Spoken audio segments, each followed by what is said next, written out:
साधु की बेटी। बहुत समय पहले की बात है। एक साधु अपनी पत्नी के साथ नदी के तट पर रहता था। उन दोनों की कोई संतान नहीं थी। उनकी बड़ी इच्छा थी कि कम से कम एक संतान उनके यहाँ जरूर हो। एक दिन साधु जब तपस्या में लीन था, तभी एक चील ने अपने पंजे में फंसी एक चुहिया उसके ऊपर गिरा दी। साधु ने उस चुहिया को घर ले जाने का निश्चय किया, लेकिन उससे पहले उसने उसे एक लड़की में बदल दिया। उस लड़की को देखकर साधु की पत्नी ने पूछा, कौन है ये? इसे कहाँ से लाए हो? साधु ने पत्नी को पूरी बात बताई। उसकी पत्नी बहुत प्रसन्न हुई और वह बोली, तुमने उसे जीवन दिया है, इसलिए तुम ही उसके पिता हुए। इस तरह मैं भी उसकी माँ हुई। हमारे यहाँ कोई संतान नहीं थी, इसलिए भगवान ने इसे हमारे पास भेजा है। जल्द ही वो बच्ची एक सुंदर युवती बन गई। जब वो 16 साल की हुई तो साधु और उसकी पत्नी ने उसका विवाह करने का निश्चय किया।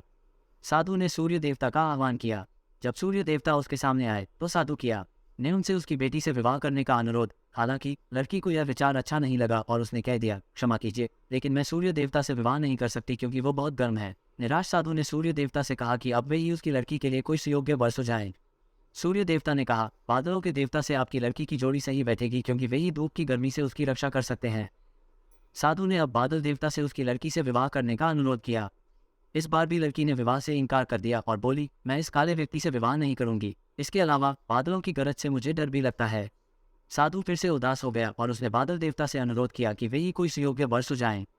बादल देवता ने कहा, पवन देवता के साथ इसकी जोड़ी अच्छी रहेगी क्योंकि वे आसानी से मुझे उड़ा सकते हैं। साधु ने अब पवन देवता से विवाह का अनुरोध किया।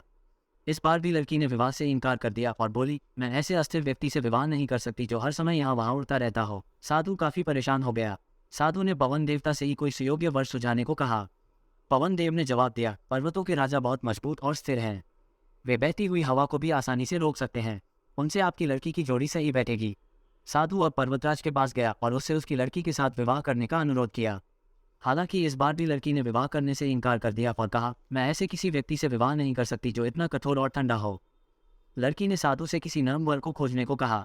साधु ने पर्वतराज से सलाह मांगी। पर्वतराज ने जवाब दिया, किसी चूहे के साथ ही आपकी लड़की की जोड़ी अच्छी रहेगी क्योंकि वो नर्म भी है और आसानी से किसी पर्वत में भी बिल बना सकता है। इस बार लड़की को वर पसंद आ गया। साधु काफी हैरान हुआ और बोला, आगे का खेल कितना निराला है। तुम मेरे पास एक चुहिया के रूप में आई थी और मैंने ही तुम्हें लड़की का रूप दिया था। चुहिया के रूप में जन्म लेने के कारण तुम्हारे भाग्य में चूहे से ही विवाह करना लिखा था और वही हुआ। भाग्य में जो लिखा था वही हुआ।